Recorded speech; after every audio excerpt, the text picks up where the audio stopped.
All right, welcome to the relationship show. This one is on falling too hard for women. So this guy writes in, he says, I'm a 24-year-old male. Whenever I'm into women around my age that I find attractive, I just fall for them hard. What would be some healthy, less pedestally ways to fall for someone? To clarify, I know not to put a woman on a pedestal, but I fall really hard for women I find attractive. I want to find tips and tricks to keep in mind to not fall too hard, but not cut her out and shove my feelings to the side either. So he's like, well, I know I shouldn't put him on a pedestal, but he does. So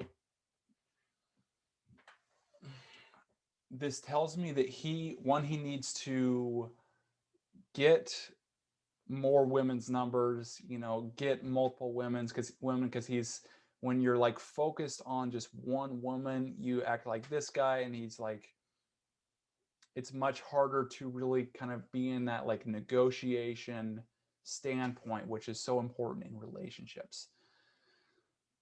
So keep his, pipeline of getting numbers full so he has multiple women that are interested in him. And then he needs like a mission. So if he's like totally focused on just like locking a girl down to a relationship, he thinks that's what's going to make him happy.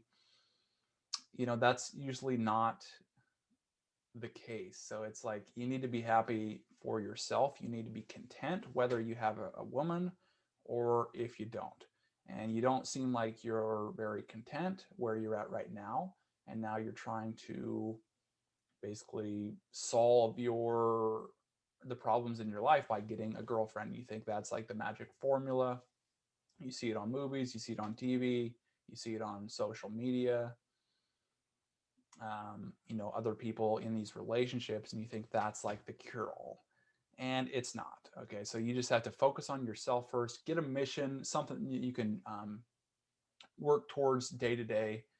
Um, and then when you are pursuing a woman like this, you need to just not talk about how attracted you are towards her, not express your feelings towards her, because if you do that, women don't approach relationships that way. They approach it like, let's see what happens in this. And when I say relationships in this standpoint, I mean like in these first dating stages where he's at, like he hasn't even been on a date with this woman. So if he's like never been on a date and he tries to express his feelings or something along those lines, or starts like chasing or over pursuing or trying to like please her in order for get him to in order for her to like him, it's not going to work. So he's just got to basically stay composed, um, and then know what to do. He's got to know that you need to set definite dates to get that first date, lock it in, and then just have fun on the date, and then manage that space, and then approach that first date like, let's see if we're a good match, and have some assurance in yourself, that you're really good enough.